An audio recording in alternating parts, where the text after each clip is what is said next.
Bismillahirrohmanirrohim. Assalamualaikum warahmatullahi wabarakatuh. Kelas 9, kita sudah memasuki bab ketiga untuk mata pelajaran Bahasa Indonesia di semester ganjil ini. Bab ketiga adalah teks cerita pendek. Jadi pada bab ini kita akan mempelajari tentang identifikasi cerita pendek, berikut ciri-ciri, jenis, dan unsur pembangunnya, serta struktur kebahasaan dan struktur teks cerita pendek. Pada kesempatan kali ini, silakan simak materi pembelajaran tentang identifikasi cerita pendek. Definisi cerpen. Cerpen merupakan karya sastra berbentuk fiksi. Sesuai namanya, cerpen kependekan dari cerita pendek. Akan tetapi, ukuran panjang pendek cerita memang tidak ada aturan pastinya. Dalam teori pengkajian fiksi karangan Burhan Nurgiantoro, dijelaskan bahwa cerpen adalah sebuah cerita yang selesai dibaca dalam sekali duduk. Kira-kira berkisar antara setengah sampai 2 jam. Namun menurut H.B. Jasin, cerpen adalah sebuah cerita singkat yang harus memiliki bagian terpenting, yaitu perkenalan, pertikaian, dan penyelesaian.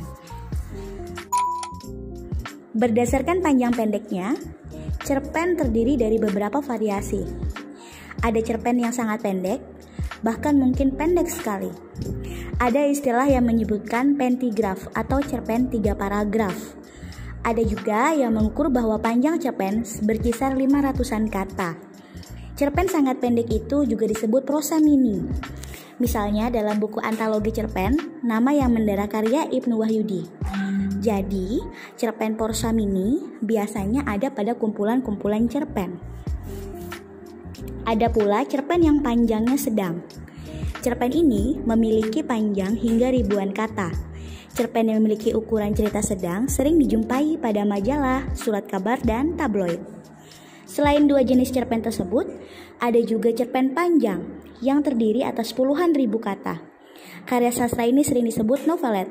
Novelet adalah karya sastra yang lebih pendek dari novel, tetapi lebih panjang dari cerpen. Nah, berdasarkan tema dan isi, cerpen dibagi menjadi cerpen anak, cerpen remaja, dan cerpen keluarga. Cerpen anak merupakan cerita pendek yang dibuat untuk menjadi bacaan anak, terutama anak usia sekolah dasar. Cerpen anak ini muncul pada majalah dan tabloid anak. Kalimat yang digunakan dalam cerpen anak sangat sederhana. Kata-kata dalam cerpen anak mudah dipahami, kalimatnya pendek-pendek, sehingga maksud cerita mudah dimengerti oleh pembaca. Persoalan yang diangkat pun tidak terlalu sulit dimengerti, sehingga dapat dipahami dan dialami oleh anak-anak. Panjang cerpen anak sekitar 2-3 halaman dengan spasi ganda. Namun, cerpen anak di surat kabar biasanya lebih pendek dibandingkan dengan cerpen anak di majalah. Cerpen anak berbeda dengan dongeng. Cerpen anak menceritakan peristiwa kehidupan nyata yang dialami anak-anak. Sementara itu, dongeng umumnya bercerita peristiwa tidak nyata. Misalnya, binatang yang dapat berbicara seperti manusia, para dewa, legenda, dan kehidupan sebuah istana di antah berantah. Jenis cerpen berdasarkan tema dan isi yang kedua yaitu cerpen remaja. Ditulis pengarang untuk dibaca para remaja. Seperti juga cerpen anak, cerpen remaja muncul di media massa tertentu. Cerpen remaja lebih panjang dibandingkan cerpen anak. Kalimat dalam cerpen remaja lebih panjang daripada kalimat dalam cerpen anak. Cerpen remaja umumnya berkisah kehidupan remaja. Kisah kehidupan diceritakan misalnya konflik dengan orang tua, cinta terhadap teman seusia, dan persahabatan. Dan yang ketiga, yaitu cerpen keluarga. Cerpen keluarga umumnya muncul pada majalah atau tabloid keluarga. Selain itu, cerpen keluarga dapat ditemui di buku kumpulan cerpen. Cerpen keluarga sering mengisahkan persoalan rumah tangga. Jadi, ada 3 buah jenis cerpen berdasarkan tema dan isi. Yang pertama, cerpen anak. Kedua, cerpen remaja. Dan yang terakhir adalah cerpen keluarga. Ciri-ciri cerpen adalah sebagai berikut.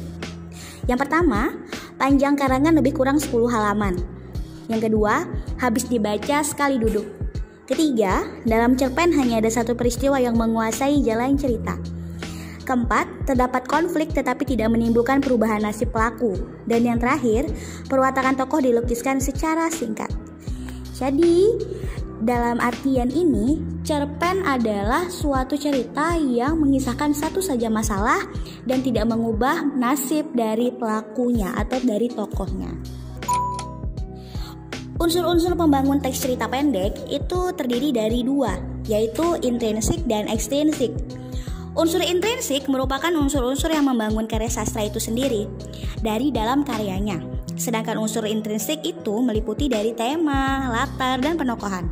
Sementara itu, unsur ekstrinsik merupakan unsur-unsur yang berada di luar karya sastra, biasanya dipengaruhi oleh si pengarang.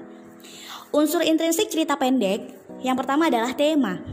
Tema adalah makna yang dikandung oleh sebuah cerita.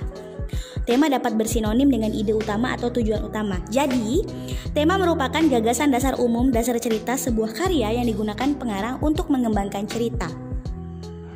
Tema yang sering diangkat dalam karya adalah masalah kehidupan. Masalah tersebut berupa pengalaman bersifat individual ataupun sosial. Yang kedua adalah latar. Latar atau setting disebut landasan tumpu, menyaran pada pengertian tempat, hubungan waktu, dan lingkungan sosial, tempat terjadinya peristiwa-peristiwa yang diceritakan. Latar terdiri dari 3, yaitu latar tempat, menyaran pada lokasi terjadinya peristiwa. Yang kedua, latar waktu. Waktu berhubungan dengan masalah kapan terjadinya peristiwa tersebut. Dan yang terakhir adalah latar sosial. Latar sosial menyaran pada unsur-unsur yang berhubungan dengan perilaku kehidupan sosial masyarakat di suatu tempat yang diceritakan dalam karya fiksi. Tata cara kehidupan sosial mencakup kebiasaan hidup, adat istiadat, tradisi, keyakinan, pandangan hidup, cara berpikir, dan bersikap. Yang ketiga adalah penokohan. Penokohan adalah pelukisan gambaran jelas tentang seseorang yang ditampilkan dalam sebuah cerita. Pelukisan gambaran tokoh cerita ditafsirkan memiliki kualitas moral dan kecenderungan tertentu, seperti yang diekspresikan dalam sebuah ucapan, aspek yang dilakukan dalam tindakan. Yang keempat adalah sudut pandang. Sudut pandang atau point of view merupakan cara pandang yang digunakan pengarang sebagai sarana untuk menyajikan tokoh, tindakan, latar, dan berbagai peristiwa yang membentuk sebuah cerita. Berikut ini beberapa sudut pandang yang dapat digunakan dalam sebuah cerita. Yang pertama, sudut pandang orang pertama sebagai pelaku utama. Sudut pandang orang pertama sebagai pelaku utama umumnya menggunakan kata ganti seperti aku atau saya pada tokoh utama cerita. Dalam sudut pandang pengarang cerita seolah-olah terlibat dalam cerita dan bertindak sebagai tokoh utama dalam cerita tersebut. Yang kedua, sudut pandang orang pertama sebagai pelaku sampingan. Dalam sudut pandang ini, pengarang mengetahui segala peristiwa yang dialami oleh tingkah laku tokoh. Dalam sudut pandang ini, pengarang bercerita, tetapi posisinya dalam cerita bukanlah sebagai tokoh utama, atau dapat dikatakan sebagai teman atau orang yang ada di sekitar tokoh utama. Yang ketiga, sudut pandang orang ketiga, serba tahu. Sudut pandang orang ketiga umumnya menggunakan kata ganti orang ketiga seperti dia, ia, atau nama orang yang diceritakan. Dalam sudut pandang ini, pengarang menceritakan sesuatu yang menyangkut tokoh dia, ia, atau nama tokoh. Pengarang dalam sudut pandang ini mengetahui segalanya tentang tokoh, peristiwa, dan tindakan tokoh. Yang terakhir, sudut pandang orang ketiga sebagai pengamat. Dalam sudut pandang ini, pengarang menggambarkan sesuatu yang dilihat, didengar, dialami, dan dirasakan oleh tokoh utama dalam cerita. Dalam sudut pandang ini, pengarang menggunakan kata dia sangat terbatas. Tokoh dalam cerita mungkin cukup banyak, tetapi mereka tidak diberi kesempatan yang lebih untuk menunjukkan sosok yang sebenarnya. Jadi hanya tokoh utama saja yang menunjukkan tokoh yang sebenarnya. Yang kelima adalah alur. Alur adalah rangkaian peristiwa yang direka dan dijalin dengan sesakma dan menggerakkan jalan cerita melalui kerumitan ke arah klimaks dan penyelesaian. Alur dalam cerpen terbagi menjadi 3 jenis. Yang pertama adalah alur maju. Cerita diawali dengan pengenalan awal yang terdiri atas pengenalan tokoh beserta wataknya, pengenalan latar tempat, waktu, dan suasana yang hendak dibangun dalam suatu cerita. Setelah semua itu dikenalkan, permasalahan tiba-tiba muncul dalam sebuah cerita. Masalah yang muncul pun berkembang semakin rumit. Setelah konflik kian merumit, tokoh dalam cerita mulai menemukan solusi atas konflik yang dihadapi. Setelah itu konflik yang terjadi dapat diselesaikan. Yang kedua, alur mundur. Dalam alur mundur ini, cerita justru diawali oleh tahapan penyelesaian yang kemudian bercerita mundur ke tahap penceritaan terhadap pengenalan.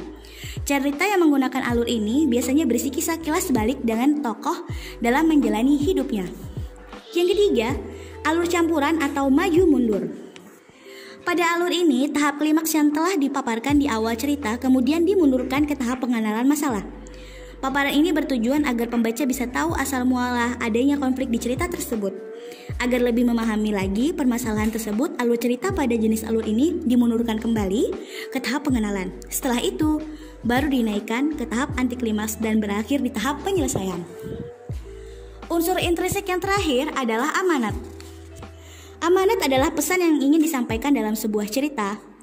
Pesan dalam sebuah cerita mencerminkan pandangan hidup pengarang. Pesan yang ingin disampaikan pengarang disebut sebuah pesan moral. Pesan moral tersebut dapat berupa penerapan sikap dan tingkah laku para tokoh yang terdapat pada sebuah cerita. Jenis pesan moral yang disampaikan dalam cerita bersifat tidak terbatas. Pesan moral dapat mencakup seluruh persoalan hidup. Persoalan hidup dan kehidupan manusia dapat dikategorikan ke dalam persoalan hubungan manusia dengan diri sendiri, hubungan manusia dengan manusia lain dalam lingkup sosial, hubungan manusia dengan lingkungan alam, dan hubungan manusia dengan Tuhan. Nah, jadi ada 6 unsur intrinsik cerpen atau unsur pembangun cerpen dari karya itu sendiri. Yang pertama tema, kedua latar, 3 penokohan, 4 sudut pandang, 5 alur, dan yang terakhir adalah amanat. Unsur ekstrinsik cerpen adalah suatu unsur yang membangun cerpen dari luar cerpen itu. Nah, terdiri dari bahasa. Bahasa merupakan sarana yang digunakan dalam karya sastra. Bahasa yang digunakan dalam sebuah karya sastra dipengaruhi oleh bahasa pengarang. Unsur bahasa daerah dimungkinkan masuk ke karya sastra tersebut. Bahasa pengarang berkaitan erat dengan unsur ekstrinsik. Yang kedua, latar belakang pengarang. Latar belakang pengarang meliputi pemahaman kita terhadap sejarah hidup pengarang dan juga sejarah hasil karangan-karangan yang ditulis pengarang sebelumnya. Latar belakang pengarang terdiri atas biografi pengarang, kondisi psikologis pengarang, dan aliran sastra yang dianut oleh pengarang. Yang ketiga, nilai-nilai yang terkandung dalam karya sastra itu. Sebuah karya sastra, termasuk cerpen, mengandung nilai-nilai kehidupan yang berlaku dalam masyarakat. Nilai-nilai tersebut menggambarkan norma, tradisi, aturan, dan kepercayaan yang dianut oleh masyarakat itu. Nilai-nilai tersebut meliputi nilai moral, sosial, budaya, atau adat istiadat, dan religi. Yang pertama adalah nilai moral. Nilai moral merupakan nilai kehidupan berkaitan dengan akhlak atau budi pekerti, baik dan buruk. Contohnya yaitu berbakti kepada orang tua, jujur, sabar, dan ikhlas. Yang kedua adalah nilai sosial. Nilai sosial merupakan nilai kehidupan yang terkait dengan norma atau aturan dalam kehidupan bermasyarakat. Nilai sosial berhubungan dengan orang lain. Contoh nilai sosial yaitu saling memberi, tenggang rasa, dan saling menghormati pendapat orang lain. Yang ketiga, nilai budaya merupakan nilai-nilai berkaitan dengan kebiasaan atau tradisi yang berlaku dalam masyarakat. Contoh nilai budaya yaitu adat istiadat perkawinan atau kematian, adat cara berpakaian, budaya kesenian, dan upacara adat. Yang keempat, nilai religi merupakan nilai berkaitan dengan kehidupan beragama. Contoh nilai religi yaitu cara beribadah kepada Tuhan dan sistem kepercayaan. Dan yang terakhir adalah nilai politik, merupakan nilai-nilai berkaitan dengan gejolak tata pemerintahan di suatu daerah. Gejolak tersebut menjadi latar cerita. Latar peristiwa politik dijadikan salah satu dokumen sejarah bangsa. Nah, jadi unsur ekstrinsik cerpen adalah bahasa, latar belakang pengarang, nilai-nilai yang terkandung dalam karya sastra. Inti dari unsur ekstrinsik itu sendiri adalah unsur yang memang ada biasanya berhubungan dengan latar belakang si pengarang. Nah, sekian penjelasan mengenai unsur-unsur dari cerita pendek.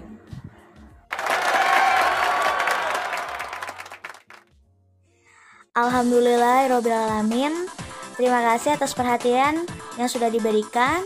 Semoga materi pembelajaran ini bisa berguna dan bermanfaat untuk kalian. Sampai ketemu di pertemuan selanjutnya. Terima kasih ya kelas 9. Yeay!